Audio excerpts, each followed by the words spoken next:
وہاں پہ چونکہ گورنر تھے حضرت معاویہ رضی اللہ تعالیٰ عنہ، وہ قرآن کی وہ جو سورہ توبہ کی آیات ہے نا کہ جو لوگ سونا اور چاندی جوڑ کے رکھتے ہیں یہ گرم کر کے ان کی پیٹھوں پہ ان کے ماتھے کے اوپر لگایا جائے گا قیامت والے دن، تو وہ یہ آیت پڑھا کرتے تھے اور حضرت معاویہ سے ان کا جھگڑا رہتا تھا کہ تم لوگ جو یہ مال جوڑ رہے ہو نا اور یہ اتنے خزانے تم لوگوں نے بنا لیے ہیں، یہ نبی علیہ السلام کی تعلیمات کے خلاف۔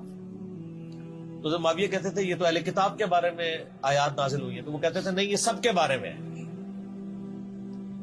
اب شرعی حکم یہ ہے کہ مال آپ جوڑ سکتے ہیں اگر آپ زکوٰۃ دے رہے ہیں، لیکن یہ پسندیدہ نہیں ہے، طریقہ نبوت یہ نہیں ہے۔ نبی علیہ السلام نہیں جوڑ سکتے تھے، پوری زندگی زکوٰۃ دینے کی نوبت نہیں آئی ہے، حالانکہ خمس ملتا تھا، خیرات کرتے تھے۔ ابو ذر غفاری کا جھگڑا یہ تھا کہ تم تو نبی کے صحاب ہو، تم لوگوں کو یہ زیب ہی نہیں دیتا کہ تم لوگ اس طرح کے محلات میں رہو اور اس طرح مال جوڑو۔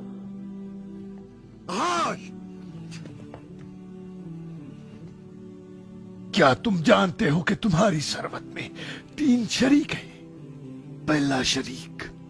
تمہارا مقدر ہے جو اجازت کے بغیر تمہاری ثروت کو نابود کرتا ہے۔ دوسرا شریک تمہارے وارث ہیں جو تمہاری موت کے منتظر ہیں۔ تیسرا شریک تم خود ہو، ہاں تم۔ تو اب چونکہ سینئر سے ابھی تھے، ان کو ہاتھ ڈالنا بھی آسان نہیں تھا، پھر نبی علیہ السلام نے فرمایا ہو کہ اس سے زیادہ سچا انسان ہی کوئی نہیں۔ تو حضرت معاویہ نے خط لکھا حضرت عثمان کو کہ جی اس بندے سے میری جان چھڑائے نا، اس کو آپ واپس بلائیں۔ حضرت معاویہ نے جب خط لکھا تو حضرت عثمان نے ان کو کہا تم مدینہ شریف واپس آ۔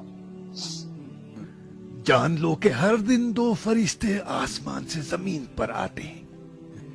ایک راہ خدا میں خرچ کرنے والے کے حق میں دعا کرتا ہے کہ خدایا اسے اجر عطا کر، اور دوسرا فرشتہ لعنت بھیجتا ہے کہ اس نے مال و ثروت جمع کیا ہے، اس کو نابود فرما۔ مدینہ شریف جب یہ واپس آئے تو صحیح بخاری میں آتا ہے کہ لوگوں کا جمگٹا لگ گیا بزرگ غفاری کے گرد، لوگوں کو پتا تھا یہ تو بڑا زہد والا بندہ ہے۔ تو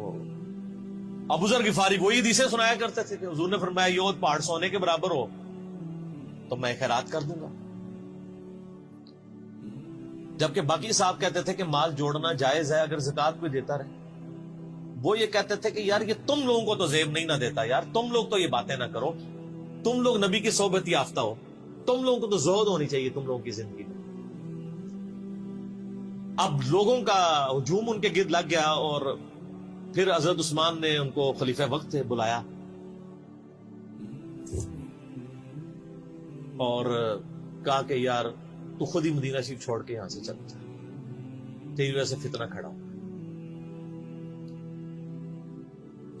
حضرت عثمان نے کہا میں نے تو نبی علیہ السلام سے سنا تھا کہ حکمرانوں کی اطاعت کرنا، صبر کر لینا۔ تو ایک زبدہ نامی کا ایک گاؤں تھا مدینہ شریف کے پاس، شہر سے ہٹ کے، تو وہ پھر وہاں پہ ہجرت کر گئے۔ آپ دیکھیں ریونج کیسا تھا، لوگ کتنے ڈرے ہوئے تھے کہ ابو ذر اپنی بوڑھا شخص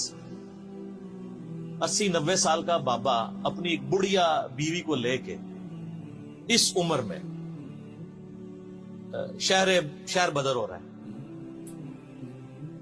اکیلا۔ آج نہیں آپ سوچ سکتے کسی جگہ آپ اکیلے جا کے پڑاؤ کریں، کسی بیابان کے اندر، ریگستان کے اندر۔ اس زمانے میں آپ سوچ رہے، آج کل بھی آپ مدینہ شریف کے گرد چلے ہیں تو آپ وہاں نہیں ایک رات بھی گزار سکتے۔ تو کوئی شخص حضرت ابو ذر غفاری کو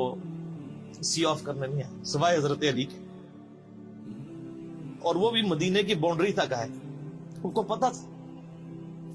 ان کے سٹانس کے بارے میں، اور حضرت علی نے ان کو جب سی آف کیا تو کہا کہ میں چونکہ حکمران وقت کی اطاعت کا پابند ہوں، میں مدینے کی باؤنڈری سے باہر نہیں جاؤں، اگر مجھے کوئی اس طرح کا یعنی حکم اجازت مل جاتی تو میں تیرے ساتھ جاتا،